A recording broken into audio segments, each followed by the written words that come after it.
پاکستان کے شہر کوئٹہ سے عزیزم فہیم درانی نے یہ پوچھا ہے کہ اردو زبان کے احیاء سے پہلے برصغیر میں کون سی بڑی زبانیں بولی جاتی تھیں؟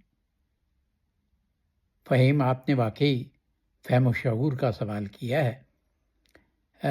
اردو ظاہر ہے کوئی بہت پرانی زبان نہیں ہے، جدید زبانوں میں سے ایک زبان ہے، لیکن برصغیر میں جو اس وقت زبانیں اردو کے رائج ہونے سے پہلے بولی جاتی تھیں ان کے بارے میں ضرور آپ کو بتاتا ہوں۔ اس وقت کی سب سے بڑی اور مستند زبان سنسکرت تھی۔ اس زبان کے بارے میں آپ نے سنا ضرور ہوگا۔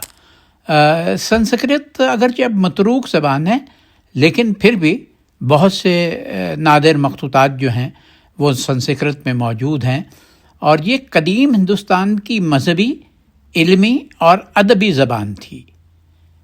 وید، رامائن، مہابھارت جیسی کتابیں سنسکرت میں ہی لکھی ہوئی ہیں، لہذا سنسکرت اس حوالے سے ابھی موجود ہے، اگرچہ بولی بہت کم نہیں بلکہ بالکل نہیں بولی جاتی۔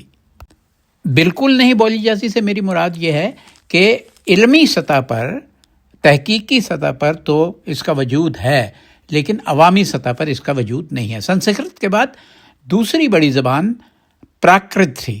سنسکرت یہ عوامی شکل ہے، یہ عام لوگوں کی روزمرہ زبان۔ بدھ اور جین مت کی تعلیمات عموماً پراکرت میں ہی تھی۔ تیسری زبان ہے پالی۔ بدھ مت کے ابتدائی صحیفوں کی زبان ہے، یہ برصغیر کے وسیع علاقوں میں بولی اور سمجھی جاتی تھی۔ اپبھرنش پراکرت کے بعد یہ سب سے بڑی عوامی زبان تھی۔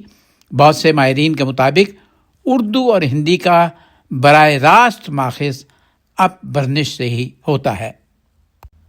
یہ میں نے آپ کو بڑی زبانوں کے بارے میں بتایا ہے اردو کے رائج ہونے سے پہلے، لیکن اس کے علاوہ بھی بہت سی علاقائی زبانیں تھیں۔